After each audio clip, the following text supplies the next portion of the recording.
ఆలోచించలేదండి. ఇంకా మీరు ఆలోచించండి నేను ఎంత పెద్ద నాయకురాలు. అంటే ఒకటి సూటిగా చెప్పండి. ఇప్పుడు ఎవరైతే జైల్లో ఉన్న పెరోల్ ఖైదీ శ్రీకాంత్ ఎవరైతే ఉన్నారో శ్రీకాంత్ పక్కా టీడీపీ మనిషి, టీడీపీ కార్యకర్త అని చెప్తున్నారా? అవును సార్, పక్కా టీడీపీ మనిషి అండి. ఆయన టీడీపీ కార్యకర్త అండి. ఫస్ట్ నుంచి డే 1 నుంచి ఇప్పటిదాకా ఆయన టీడీపీ కోసమే కష్టపడ్డాడు, టీడీపీ కోసమే పాకులాడాడు. సో ఒకవేళ మీరు చెప్తున్నట్టు అతను టీడీపీ మనిషి అయి ఉంటే అదే టీడీపీ ప్రభుత్వం, కూటమి ప్రభుత్వం అతని పెరోల్ని రాత్రికి రాత్రి రద్దు చేసి ఎందుకు పంపించేస్తుంది లోపల జైల్లోకి? దాని వెనక ఎవరున్నారో నాకు ఎట్లా తెలుస్తుందండి? నా స్థాయి అది కాదు. పెరోల్ క్యాన్సిల్ చేశారు, పేపర్ లో వచ్చింది దాని కారణంగా. దానిలో చదివితే ఆ సెన్సిటివ్ మ్యాటర్ అని రాశారండి. ఆ సెన్సిటివ్ మ్యాటర్ ఏదనేది నాకు ఎలా తెలుస్తుంది? వాళ్ళకి ఏమొచ్చిందో ఇన్స్ట్రక్షన్స్, వాళ్ళు ఏం చేశారు, ఏం చేశారో. పెరోల్ క్యాన్సిల్ చేసి పెళ్లి కూడా క్యాన్సిల్ చేశారు, నా జీవితాన్ని రోడ్ల మీద వేసేసారు. ఇంకా అంతకు మించి నేనేం చెప్పలేనండి. అంటే మేడం శ్రీకాంత్ ఎవరి కోసం పనిచేసేవాడండి? ఏ నాయకుడి కోసం పనిచేసేవాడు? ఇందాక మీరు ఒక నేత గురించి ప్రస్తావించారు. ఒక పెద్ద నేత, ఒక అదృశ్య శక్తి, ఒక బడా నేత అని చెప్పారు. నేను పేరుని చెప్పనండి, ఎందుకంటే ఆయన మాకు దైవంతో సమానం అండి.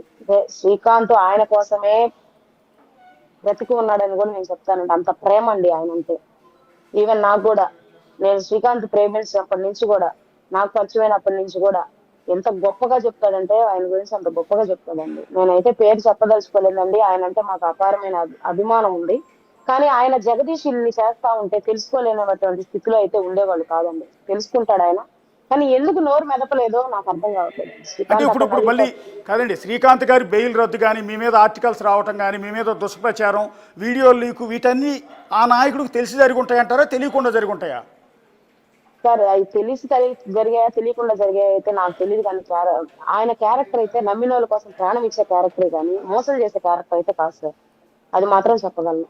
కానీ జగదీష్ ఇలా చేస్తున్నాడని ఆయనకు అసలు వాస్తవంగా తెలుసో లేదో నాకైతే తెలియదు సార్.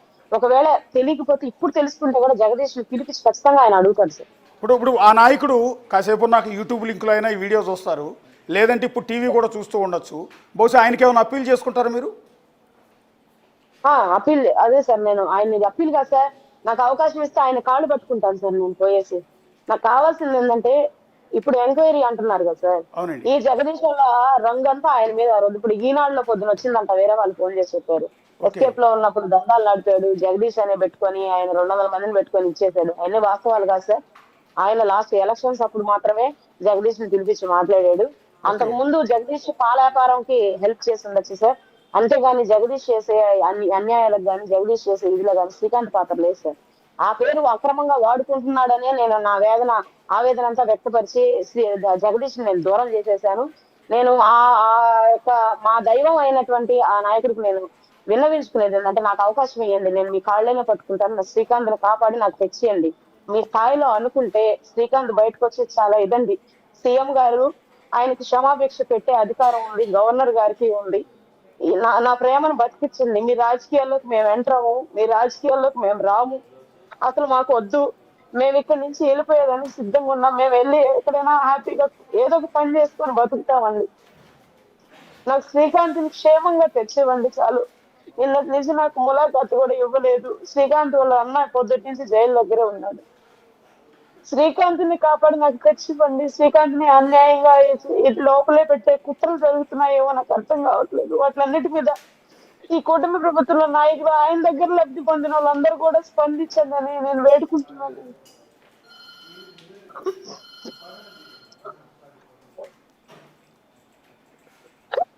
స్వర్ణ గారు, యా మీ బాధ అంతా కూడా అర్థమవుతోంది యాక్చువల్లీ. ఎస్,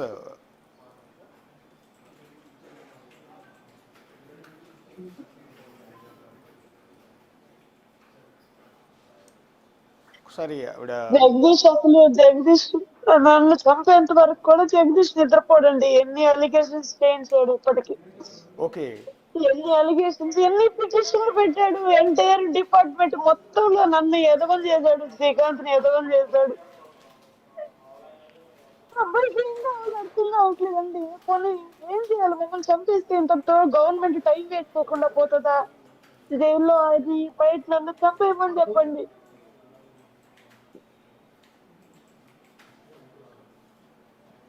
అంటే జైల్లో కూడా శ్రీకాంత్ గారికి ఏమన్నా ప్రాణహాని తలపెడతారని ఆందోళన ఉందండి మీకు? తెలియదండి నాకు జైలు వాళ్ళు అంటే అంటే అంత చేతగాని వాళ్ళని నాకైతే ఉందండి ప్రాణహాని. జైల్లో ఆయన జైలు వాళ్ళ సంరక్షణలో ఉంటాడు కాబట్టి ప్రాణహాని లేకుండానే ఉంటాడండి. ఆ అబ్బాయికి శ్రీకాంత్ మీద పగలేదండి. శ్రీకాంత్ మీద పగలేదు. ఆ అబ్బాయి ఎంత నైనా అడ్డం అండి. ఆ అబ్బాయి చేసే ఇల్లీగల్ యాక్టివిటీస్ నేను ఖండిస్తాను. మంచి మార్గంలో నడవండి. నడిచే పని అయితేనే శ్రీకాంత్ దగ్గర మీరు పేరు వాడుకోండి, లేకపోతే లేదని బయట నేనుంటాను కాబట్టి నాకు తెలుసుదండి. శ్రీకాంత్ పేరు వాడుకున్నట్టు కూడా శ్రీకాంత్కి తెలియదు జగదీష్.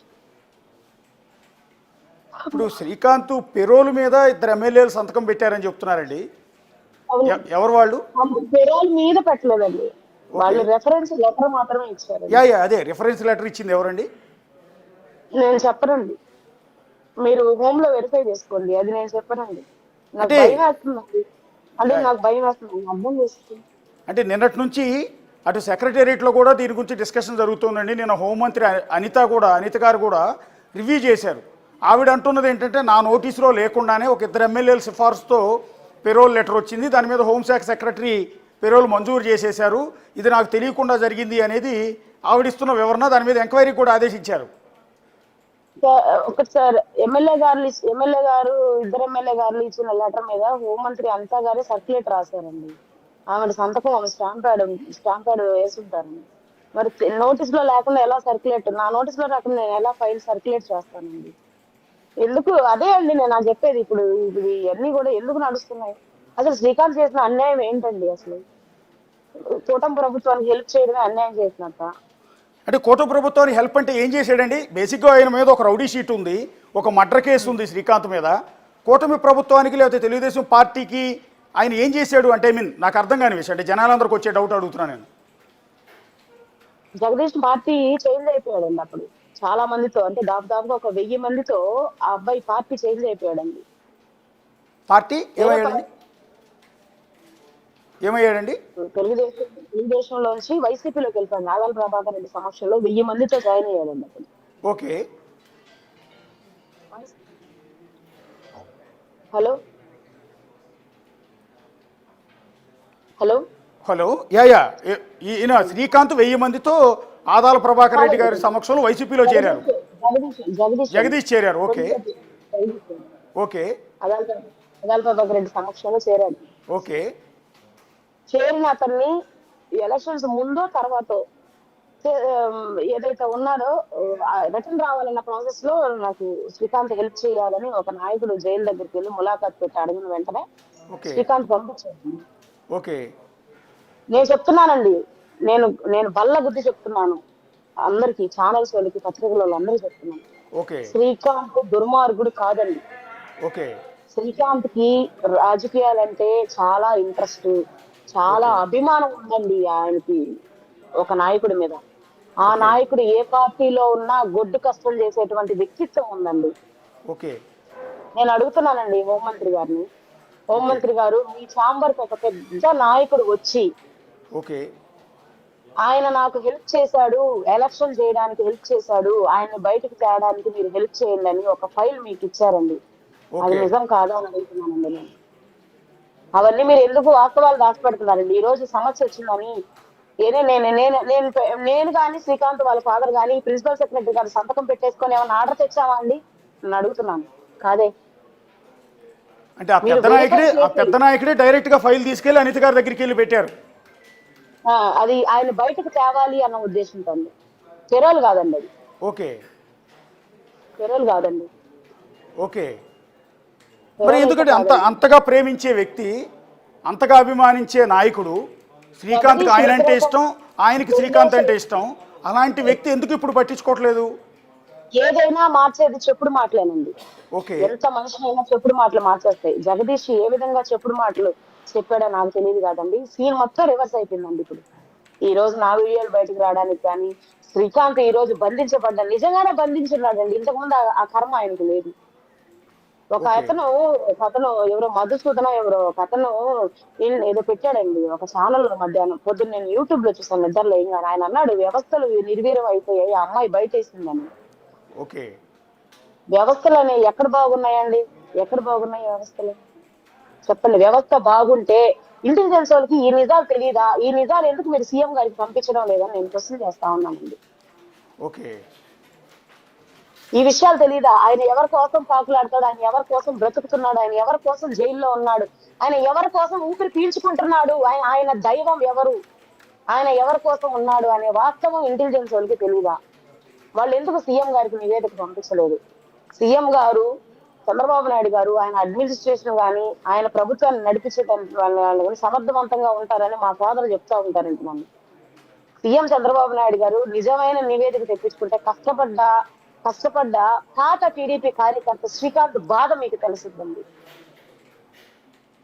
సో ఈయన జైలుకి వెళ్ళటానికి కూడా కారణం ఆయన నమ్ముకున్న మీరు చెప్తున్న పెద్ద నాయకుడి కోసమే జైలుకి వెళ్ళారండి? కాదండి. ఓకే. కాదండి, అది జైలుకి వెళ్ళిన ఆయన తీనా పేపర్స్ లో ఉన్నాడు కాబట్టి ఆయన్ని ఫస్ట్ ఎఫ్ఐఆర్ లో పేరు చేర్చకుండా తర్వాత ఛార్జ్ షీట్ లో చేర్చి ఆయనకి ఇద్దరు శ్రీకాంతులు అండి ఇందులో.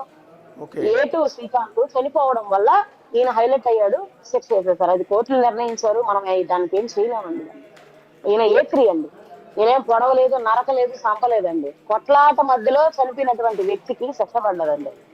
మరి ఆయన అప్పీల్కి హైకోర్టుకి వెళ్ళాడండి, తర్వాత సుప్రీంకోర్టుకి కూడా వెళ్ళాడండి. అసలు మామూలుగా నేను చూసినంత వరకు అప్పీల్కి వెళ్తే హైకోర్టులో శిక్ష తగ్గించబడుతుందండి. అవునండి. మరి A3కి ఎందుకు శిక్ష తగ్గించబడలేదు? అక్కడ ఏం జరిగిందో నాకు తెలియదండి. సుప్రీంకోర్టులో కూడా కన్ఫర్మ్ అయింది, అదేం జరిగిందో నాకు తెలియదు.